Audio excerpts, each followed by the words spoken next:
रखने की कोशिश की।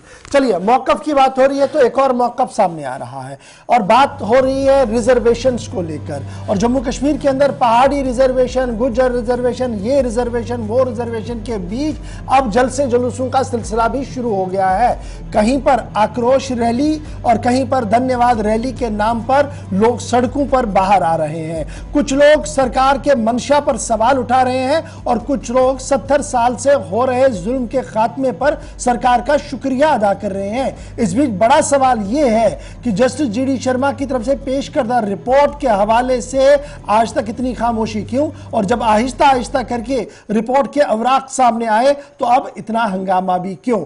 दूसरी बड़ी बात कि दाखिला वजीर की तरफ से लगातार एश्योरेंस देने के बावजूद भी लोग गुस्सा क्यों दिखा रहे हैं और जो लोग सड़कों पर जश्न बना रहे हैं, क्या यह मुनासिब वक्त है इस तरीके का जश्न मनाने का? इस पर जरा गुफ्तगू करेंगे। दो मेहमान मेरे साथ ज्वाइन करेंगे जी। गुफ्तार चौधरी साहब ये अपना मौक़िफ़ रखेंगे और हमारे साथ सोहेल मलिक साहब एक मौक़िफ़ रखेंगे। गुफ्तार साहब का मौक़िफ़ ये है कि सरकार जिस नहज पर चली है ये सही नहीं है और इससे आने वाले दिनों में नुकसान होगा, और जिन लोगों को लेने की कोशिश की जा रही है ये दरअसल एक बहुत बड़ा गेम प्लान है जिसको रोकने की अशद ज़रूरत है। दूसरी तरफ से यह कहा जा रहा है कि जनाब ये कार्रवाई बहुत पहले होनी चाहिए। गुफ्तार साहब बहुत शुक्रिया जी ज्वाइन करने के लिए। आपका मार्च चल रहा है, एसटी बचाओ आंदोलन चल रहा है और एसटीओ को लेकर सरकार का मौक़िफ़ दिल्ली से लेकर जम्मू कश्मीर तक कई बार सामने आया है। कहा गया कि पहाड़ियों की रिजर्वेशन अपनी जगह, गुर्जरों की रिजर्वेशन अपनी जगह, किसी के साथ छेड़खानी नहीं होगी, इंसाफ किया जाएगा। उसके बावजूद भी जिस तरीके का मार्च आप लोग लीड कर रहे हैं, क्या कुछ बुनियादी असूल है उस मार्च के, क्यों आप सड़क पर हैं? थैंक यू गौर साहब, बहुत शुक्रिया आपका। आपने कहा कि गवर्नमेंट ने आश्वासन दिया है कि पहाड़ियों को भी रिजर्वेशन दी जाएगी और गुजर बकरवालों का हक भी जो है वो नहीं खाया जाएगा, तो इसमें कोई शक की बात नहीं है। अगर पहाड़ियों को रिजर्वेशन मिलती है, आरबीएफ को इंक्रीज किया जाता है, पीएसपी को इंक्रीज किया जाता है, ओबीसी को इंक्रीज किया जाता है, हमें उससे बिल्कुल कोई भी इख्तलाफात नहीं है, वो उनका हक बनता है। लेकिन जहां तक बात शेड्यूल ट्राइब की है, तो अगर लोकल कमेटी की आप रिपोर्ट पढ़ेंगे तो उसमें वाज़ेह तौर पर क्लियर बताया गया है कि कोई भी कम्युनिटी अगर 5 क्राइटेरिया फुलफिल करेगी उसको ही शेड्यूल ट्राइब का स्टेटस दिया जाएगा। तो मैं यही कहना चाहता हूं गवर्नमेंट से कि ईमानदारी के साथ वोट बैंक पॉलिटिक्स को साइड रखकर आप एक सर्वे करें। हमने तभी जीडी शर्मा कमीशन रिपोर्ट को हम कह रहे हैं कि रिकॉन्स्टिट्यूट किया जाए, उसको रोल बैक किया जाए, क्योंकि जीडी शर्मा साहब ने यह कमीशन जो है वो बंद कमरे में बनाया है। ना तो वो कभी राजौरी आए, ना वो कभी पंगाई में आए, ना वो कभी किश्तवाड़ डोडा गए, ना वो कभी कुपवाड़ा गांधरबल टंगदार गए। अगर इन दूर दराज इलाकों में आउटरीच किया होता तो मुझे लगता है कि जीडी शर्मा कमीशन साहब ने ये जो रिपोर्ट रिकमेंड की है, ये रिकमेंडेशन कुछ अलग भी हो सकती थी। तो इसी के खिलाफ ये पैदल बड़ा पीसफुल मार्च जो है वो चल रहा है under the ambit of the constitution. लोग जो है वो इस वक्त सड़कों पर उतरे हैं। अच्छा जी, गुफ्तार साहब ये बताइए ना, अभी कमीशन की मियाद ख़त्म नहीं हुई है और कमीशन के साथ क्या आप लोगों ने राब्ता किया, क्या उनसे आपकी बात हुई लीगली? देखें इशफाक साहब, जब डिलिमिटेशन कमीशन जेएंडके में आया था तो उस वक्त उन्होंने आउटरीच किया था। वो चनाब में भी गए थे, वो कश्मीर में भी गए थे, जम्मू में भी राजौरी पूंछ के जो है लोगों को इन्विटेशन दी गई थी, पॉलिटिकल पार्टीज को इन्विटेशन दी गई थी। लेकिन जो जीडी शर्मा साहब का जो कमीशन है, ये ना तो आउटरीच इन्होंने राजौरी में किया ना पूंछ में किया। ये उनकी जिम्मेदारी बनती थी कि जहां पर गुजर बकरवाल हों या गद्दी सीपी हों या गुरेजी हों, जहां पर उनकी आबादी ज्यादा है, पॉपुलेशन ज्यादा है, वो आते और उनकी हालत देखते कि क्या सच में इन लोगों की अपलिफ्टमेंट हुई है या नहीं। अगर मैं आपको एक डाटा में एक नेशनल फैमिली हेल्थ सर्वे जो हुआ कुछ वक्त पहले, उसकी रिपोर्ट है कि जो हमारे जो गुजर बकरवालों में जो एसटी की पॉपुलेशन है, उसमें से आज की डेट में 100 में से 57 लोग जो हैं वो बहुत गरीब हैं, मतलब पोरेस्ट। जबकि जिन लोगों को शेड्यूल ट्राइब का स्टेटस दिया जा रहा है वो 100 में से 17 गरीब हैं।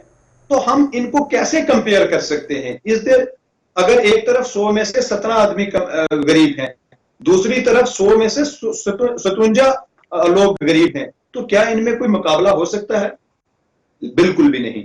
तो मैं ये कहना चाहता हूं कि जीडी शर्मा साहब की जो रिपोर्ट है उसको रिकॉन्स्टिट्यूट किया जाए, लोगों तक जाए, ऑडिट किया जाए और उसके बाद जो है फैसला किया जाए। अच्छा, इसमें एलजी साहब की बात तो अपनी जगह है, लेकिन दाखिला वजीर साहब को आप कैसे देख रहे हैं? दाखिला वजीर साहब तो इंश्योर कर चुके हैं आपकी जमीन पर आकर के जनाब सबको हक मिलेगा, किसी का हक नहीं मारा जाएगा।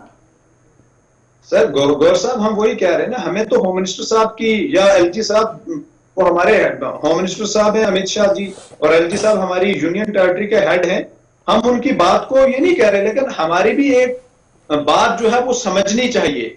हम ये कह रहे हैं कि scheduled tribe status is different thing. आप उनको किसी और चीज में अपना कोटा इंक्रीज करके दे रहे हो तो हमें उससे परेशानी नहीं है। अगर वो रिजर्वेशन में उनको इंक्रीज करते हैं तो उससे कोई परेशानी नहीं। अगर लोकूर कमेटी की जो रिपोर्ट है 1965 की, उसमें क्लियर कहा गया है कि कोई भी कम्युनिटी अगर 5 क्राइटेरिया फुलफिल करेगी उसको शेड्यूल्ड ट्राइब का स्टेटस दिया जाएगा। उसमें सोशल स्टिग्मा है, उसमें शाइनेस है फ्रॉम अदर कम्युनिटी, बैकवर्डनेस है, उसमें यूनिक ट्रेड एंड कल्चर होना चाहिए। अगर वो क्राइटेरिया फुलफिल होता है तो जनाब आप देना, हम कब रोक रहे हैं। लेकिन अगर वो क्राइटेरिया फुलफिल ही नहीं होता तो आप किस तरीके से किसी को भी शेड्यूल्ड ट्राइब के स्टेटस में जो है वो ऐड करते हैं? अच्छा, अभी तो दिल्ली बहुत दूर है ना, उससे पहले ही हंगामा शुरू हुआ, ये क्यों? हम ये जैसे कुछ दिन पहले ये चीजें मंजर आम पर आ रही थी, पब्लिकली ये चीज आ रही थी कि जम्मू के हमारे गद्दा ब्राह्मण, कोलीज और पहाड़ी, और सबसे इंपॉर्टेंट चीज आप पहाड़ी डिक्लेयर किसको कर रहे हो? वैसे तो फिर मैं भी पहाड़ी हूं। किश्तवाड़ डोडा के लोग पहाड़ी नहीं है क्या? रामबन के लोग पहाड़ी नहीं है? उड़ी के लोग भी तो, श्रीनगर में आप फकीर गुजरी जाओगे तो वो भी पहाड़ है ना। तो पूरा जम्मू कश्मीर ही पहाड़ हो गया। आप क्या पूरी जम्मू कश्मीर को ट्राइबल स्टेट डिक्लेयर करना चाहते हो? तो क्लियरिटी कहां है? किस चीज की क्लियरिटी है? कहीं पे भी क्लियरिटी नहीं है। तो लैंग्वेस्टिक बेस पर आप किसको जो है वो शेड्यूल्ड ट्राइब का स्टेटस दे सकते हो? ये चीजें आपने क्या ये चीजें आपने दाखिला वजीर के सामने नहीं रखी या दाखिला वजीर के रिप्रेजेंटेटिव्स के सामने नहीं रखी? जहां डॉक्टर साहब, जहां हमें मौका मिला हमने तो बात ये रखी है, हमने मेमोरेंडम्स भी दिए और आज भी हम पीसफुली ये अपनी बात रख रहे हैं, मीडिया के थ्रू बात रख रहे हैं, एडमिनिस्ट्रेशन के थ्रू बात रख रहे हैं। हम तो यही समझाने की कोशिश कर रहे हैं। तो रेस्पॉन्ड क्या है? रिस्पॉन्ड वो तो आप सब देख रहे हैं कि स्टेटमेंट तो उधर से एक ही आता है कि आपके साथ छेड़खानी नहीं होगी, तो उसको भी जो है वो दिया जाएगा। अगर वो पीएसपी में इंक्रीज करते हैं तो बिल्कुल दें, हम उनके साथ हैं। होना तो ऐसे चाहिए था कि आज जो हमारा जम्मू कश्मीर में शेड्यूल्ड ट्राइब का 10% है उसको बढ़ा के 15% कर देना चाहिए था। लेकिन आप अगर डिल्यूट कर रहे हो, आप अगर क्लब कर रहे हो, तो उसमें किसी का फैसला नहीं। जो लोग आज शेड्यूल्ड ट्राइब स्टेटस की मांग कर रहे हैं, यकीन मानो यही नौजवान, यही मेरे भाई कल अपना सर पकड़ के रोएंगे। अच्छा, ये जो दूसरी तरफ से धन्यवाद की रैली आ रही है उसमें भी हजारों लोग हैं, उसे कैसे देखा जाए? ये जनाब वो उनका अपना हक बनता है कि वो भी रैलीज निकाल सकते हैं, उसमें तो मैं कोई कमेंट करूंगा नहीं। लेकिन हम अपने काज के लिए निकले और हमारा काज बिल्कुल क्लियर है। क्या आपको लगता है कि वो मिसलेड है? नहीं, आप मान रहे हैं कि वो पॉलिटिकली मिसलेड किए गए, या आप ये मान रहे हैं कि जनाब वो जो इस लड़ाई को लड़ रहे थे उन्होंने अपनी जीत दर्ज कर ली है? ये एक इंपॉर्टेंट चीज है जो आपने कहा कि पॉलिटिकली, ये एक बहुत इंपॉर्टेंट चीज है। और इसमें मैं बिल्कुल कहूंगा कि जब इससे पहले ये मैटर क्लोज हुआ था, एलजी साहब की गवर्नमेंट और उससे पहले नेशनल कॉन्फ्रेंस या पीडीपी के वो लगातार रिकमेंड करते रहे कि 4% पहाड़ी स्पीकिंग पीपल्स को जो है वो रिजर्वेशन दी जाए। उसके बाद एलजी साहब की जो यूनियन टेरिटरी एडमिनिस्ट्रेशन है उन्होंने उसको फाइनल किया। तब तक ये चैप्टर बिल्कुल क्लोज हो गया हुआ था। लेकिन उसके बाद जब यहाँ पर पॉलिटिकल रिजर्वेशन आई और राजौरी पुंछ में 5-6 सीट्स जो है वो रिजर्व हो गई, उसके बाद जो हमारे पहाड़ी कम्युनिटीज के कुछ लीडर हैं वो पब्लिक में आ गए और उन्होंने जद्दोजहद स्टार्ट कर दी। जबकि उनको जद्दोजहद ये स्टार्ट करनी थी, अगर वो सच में अपनी कौम के लिए सोचते, नौजवानों के लिए सोचते, तो उनको कहना था कि पीएसपी का कोटा 4% से 10% इंक्रीज कर दो। आज आरबीए भी खत्म हो रहा है, आज एएलसी भी खत्म हो रहा है। ये सब चीजें, इस पे तो कोई ध्यान नहीं देगा ना, क्योंकि ये सियासी बातें हैं। तो मेरा यही कहना आपके माध्यम से खासकर उन तमाम नौजवानों से कि एसटी को के चक्रों में कहीं आपको और बहुत ज्यादा नुकसान ना हो जाए, और नुकसान तो होगा। अच्छा जी, चौधरी साहब ये भी बताइए ना, what next? We are heading, हम तो पीसफुली जो है वो चल रहे हैं। हमारा टारगेट है कि हम कहां की ओर जा रहे हैं? अभी पीर पंजाब, आप कहां की ओर चल रहे हैं? जम्मू कठुआ की तरफ।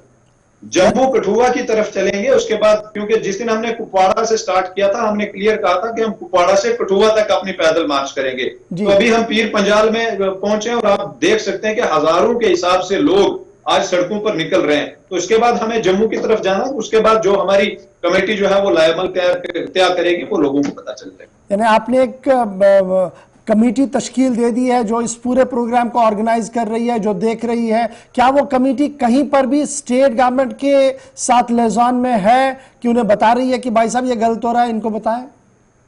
बिल्कुल, हम लगातार, और इनफैक्ट हमारा ये पैगाम भी है कि वो यार हम बातचीत भी करने के लिए, क्योंकि हम बात ही से मसले जो है वो हल होते हैं, और हमें जहां पे भी मौका मिला है, इससे पहले भी जहां मिला और आज भी जहां पर मिलेगी, हम अपनी बात जो है वो बड़े डेमोक्रेटिक वे में एडमिनिस्ट्रेशन और गवर्नमेंट के सामने रखेंगे। इनफैक्ट हम आपके माध्यम से ये कहना चाहते हैं कि शेड्यूल्ड ट्राइब स्टेटस के साथ डिल्यूट ना किया जाए, जीडी शर्मा कमीशन रिपोर्ट जो है उसको रिकॉन्स्टिट्यूट किया। इन केस गवर्नमेंट अपने स्टैंड पर रही और उन्होंने वही बात कही जो अभी हवा में चल रही है और यही लेटर स्पिरिट हुआ, उसके बाद क्या कुछ होगा? देखें जनाब, जब गुजर बकरवाल थर्ड लार्जेस्ट कम्युनिटी है, 2011 के सेंसस में हुई है 12-13 लाख, जबकि वो सेंसस जुलाई अगस्त के महीने में हुआ था, और 2011 वो था और आज 2022-23 है। हमारी लगभग भी अगर आप वो करोगे 25 से 30 लाख पॉपुलेशन है। After Kashmiris and Dogras we are third largest community of Jammu and Kashmir.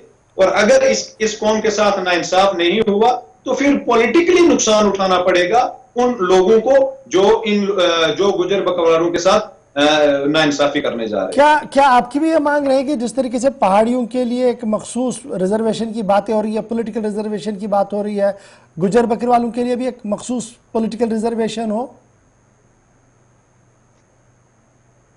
दोबारा बोले। चौर साहब, क्या आवाज आ रही है मेरी? हाँ जी जी। अब बुनियादी मामला क्या पॉलिटिकल रिजर्वेशन का है फिर, कि आप भी चाह रहे हैं कि उसी तरीके से पॉलिटिकल रिजर्वेशन दी जाए असेंबलीज के अंदर और अब बाकी जगहों पर जिस तरीके से अदर कम्युनिटीज को दी जा रही है? सर, रूट काज ही पॉलिटिकल रिजर्वेशन है और हमने कहीं उसकी जो है वो बात भी नहीं की। अगर सच में गुजर बकरवाल कम्युनिटी को पॉलिटिकल रिजर्वेशन की जरूरत थी, वो राजौरी पुंछ में नहीं थी जरूरत, वो किश्तवाड़ में दे देते, वो कहीं कठुआ सांबा में दे देते। हर आदमी को यहाँ पर इलेक्शन लड़ने की जो है वो मौका यहाँ पर मिलना चाहिए था। लेकिन जब आर्टिकल 370 एब्रोगेट हुआ उसके बाद नेचुरली ये चीजें जो है वो जम्मू एंड कश्मीर में इंप्लीमेंट हो गई, और उसी की एक कड़ी ये भी थी कि यहाँ पर एसटी के लिए 9 सीटें रिजर्व हो गई, जबकि 5 अगस्त से पहले एससी के लिए यहाँ पर कुछ सीटें रिजर्व की गई थी। तो पॉलिटिकल रिजर्वेशन ही मैं समझता हूं कि जो रूट काज हुआ है यहाँ पर इन तमाम इश्यूज का। चलिए, बहुत शुक्रिया जी गुफ्तार चौधरी साहब हमारे साथ ज्वाइन करने के लिए। बड़ी कोशिश की थी हमने कि सोहेल मलिक साहब जो डीडीसी भी हैं वो भी अपना मौक़िफ़ रखे सामने, क्योंकि वो भी मैदान के अंदर है और वो धन्यवाद रैली को क़यादत कर रहे हैं और अपने इलाके में वो भी आगे चल रहे हैं, लेकिन तकनीकी वजूहात की बिना पर हमारी बात उनसे नहीं हो पाई। कोशिश करेंगे कि आइंदा प्रोग्राम में मजीद इस पर गुफ्तगू। फिलहाल ये मामला इंतहाई गर्म हो रहा है और पॉलिटिकली इसको काफ़ी मॉनिटर किया जा रहा है दिल्ली से लेकर जम्मू कश्मीर।